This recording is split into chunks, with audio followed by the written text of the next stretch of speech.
Hey, welcome to Among the Thorns, Episode 11. We're going to be digging into the topic of hedonic adaptation. I was saying that was with a T for the longest time. I thought it was hedontic. I guess it's not, but now continuing with the theme of pornography addiction, such a fun theme to talk about. I'm going to really just go after one component of it tonight. Hedonic adaptation was coined in 1970s, and it refers loosely to how happiness or pleasure, so how it doesn't act as, and it's not a temperature gauge, it's not like a thermometer where, okay, if I do this thing, if I win the lottery, then I get plus 10 happiness, and now my happiness is 15, stays at 15. But rather, hedonic adaptation talks about the way that when you interface with a new pleasure, a new experience, it gives you a spike of happiness, a spike of joy or pleasure, which then recedes with repetition. So while at first you might feel, and I'm going to make up a random number here, you might feel 9 on the pleasure scale when you first do a certain activity. The next time you do it, it's going to be an 8. And after that, it's probably not even a 7. It's going to drop down to a 5. And then, so what it does, though, is that it always results in greater and greater, say, in the case of substance abuse, it's going to take larger quantities of a substance. You're going to have to drink more alcohol to get drunk. You're going to have to take more of the drug to get the same high. Hedonic adaptation really touches on that. In the context of pornography, what that ends up being is greater diversity or perversion, really. You're going to end up, you're not satisfied just to go in and see pictures of women or plain, I always try to avoid. Actually, I try to avoid terms not because it's awkward, but because I don't want to trigger you. Because I know that when I have researched this in the past, people will be talking about pornography and they will mention certain activities that occur. And it's not like I hear that and I blush, but it's a trigger and it actually would make me want to go and watch it. And it's just, I want to avoid that. So that's why I often dance around words. Anyway, so I would say also that hedonic adaptation is probably a principle at work, or one of the key ones that causes pornography to become so destructive as a sin, because it always works towards destruction. All sin does that, but in its own specific way. Now, I will say that typically when people talk about hedonic adaptation, they reference it from an evolutionary or purely physical point of view. I want to submit, however, for various reasons, that there is more at work here, especially as a Christian. And just from my own observations, my own experiences, I'll probably be pulling from that anecdotal evidence tonight. But anyway, to that point, I want to point out, though, this is funny because the first time or two that I saw the phrase hedonic adaptation, I did not, because I guess I wasn't thinking about it in that light, but I did not tie it to the root word, the word that it comes from, hedonism, right? Hedonism is a word that is based on the Greek word for pleasure. And while I guess there are some philosophical cases of hedonism which could be considered rational or not even bad, depending on how you spin it, when we talk about it, I guess that's what they refer to as folk hedonism. But anytime I've ever heard it referenced, it's always just really the pure pursuit or even the worship of pleasure. Now, oh man, I was going to put the definition up on the screen. You know what? You can have my notes. Here we go. Um, so I pulled up the definition of hedonism, and that is the pursuit of pleasure, sensual self-indulgence, um, or it says the ethical theory that pleasure is the highest good and proper aim of human life. But that pursuit of pleasure, especially, I would say, even to the point of worshiping pleasure, that's really what I think most people think of when they hear the word hedonism. And so hedonic adaptation is from that.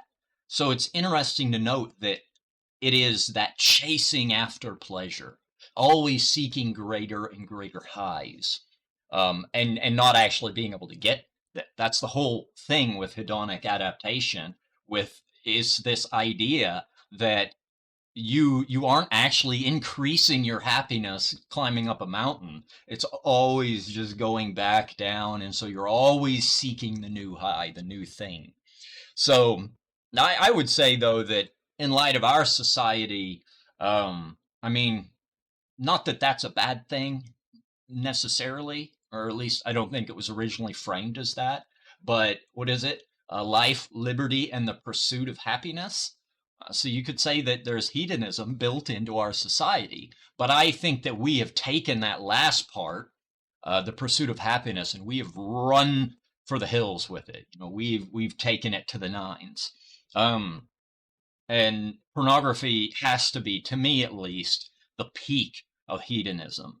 Uh, and I maybe just say that because that was what I was primarily addicted to in my life.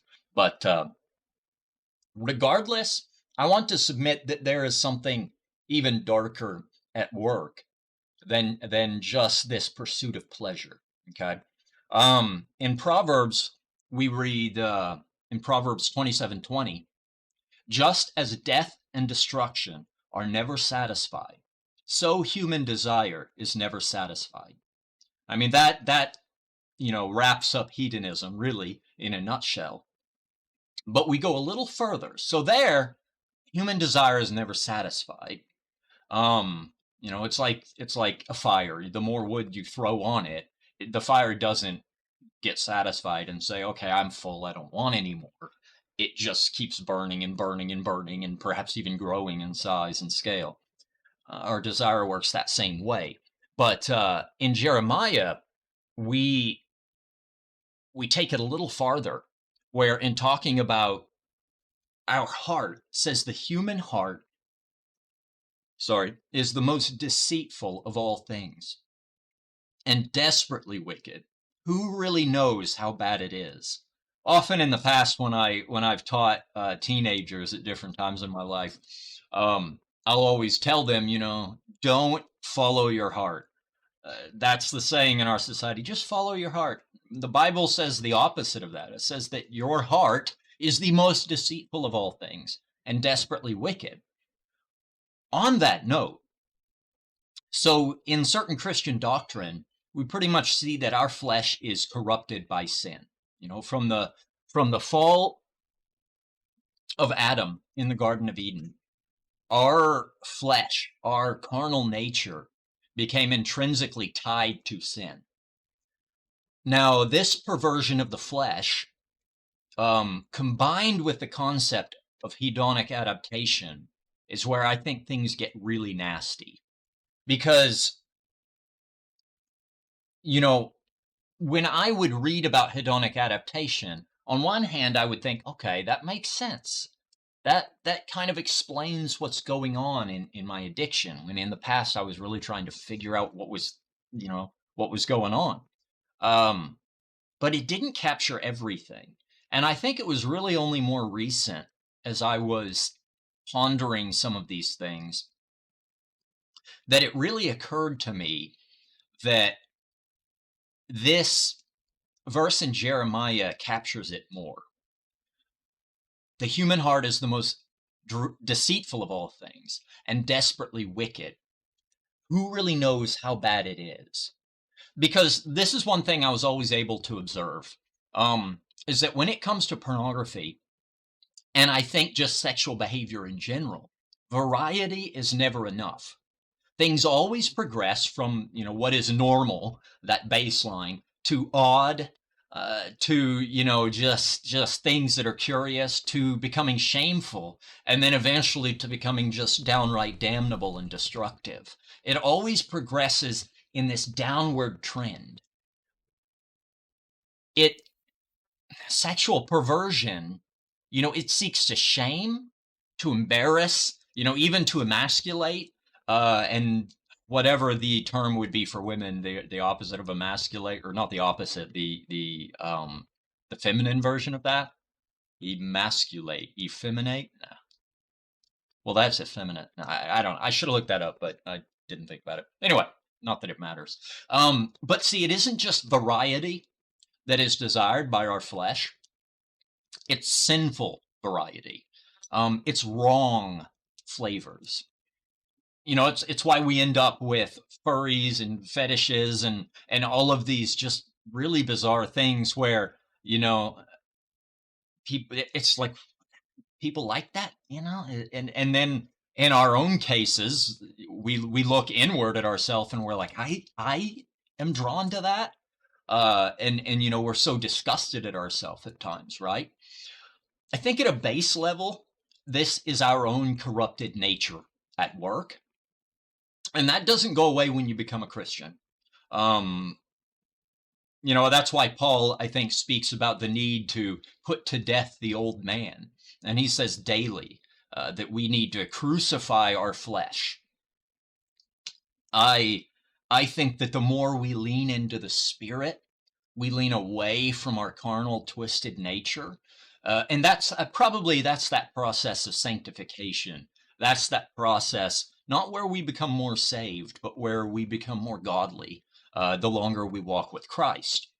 But when we are working in our flesh, so that is naturally our base desires. I have talked about in the past how sin always takes what is originally natural and good, what God designed to, just to help us procreate, what is meant to enrich our lives, and it corrupts it into something destructive. Always goes in that route. But I actually am inclined to think, I'm convinced, that it's even more than just the wickedness of our own flesh, which is desperately wicked.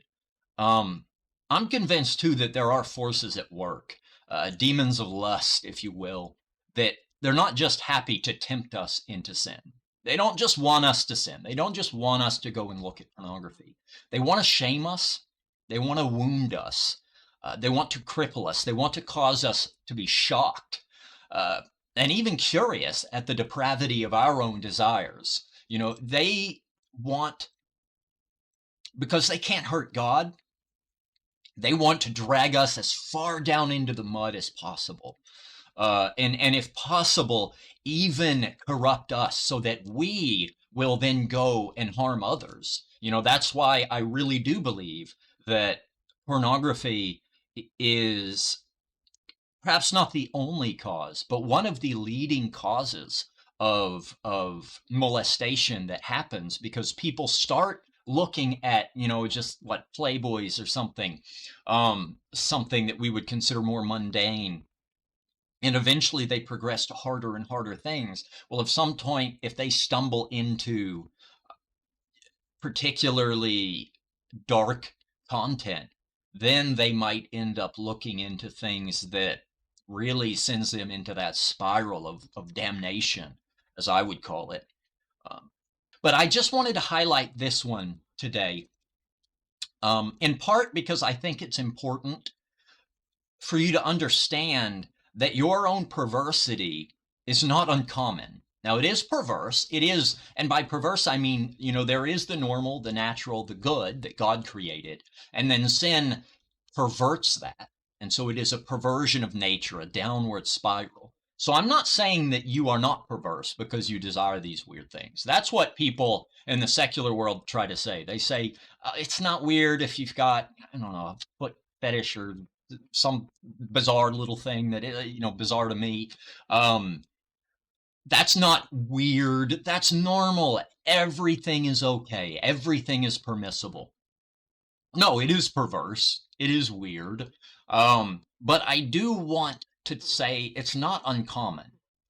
You're not alone in having bizarre temptations or desires, because that is the nature of your corrupted flesh. That is the nature of really pornography and sexual perversion in general. Um, and then secondly, I wanted to highlight it because I want to help chip away at shame. I want to help you cast off the shame of your addiction. Because while the initial contact with shame can spur you to repentance, right? But if you dwell in shame, it does nothing. It doesn't motivate you, but it just causes you to shrink more into the shadows, to try to hide from the light. And I'll do a separate video all on shame at another point as well. But I knew that this touched on that topic, and so I wanted to, highlight it a little bit. Thank you for bearing with me once again, and I'll catch you next time on Among the Thorns, and maybe I'll get an outro little thing going here soon. See you next time.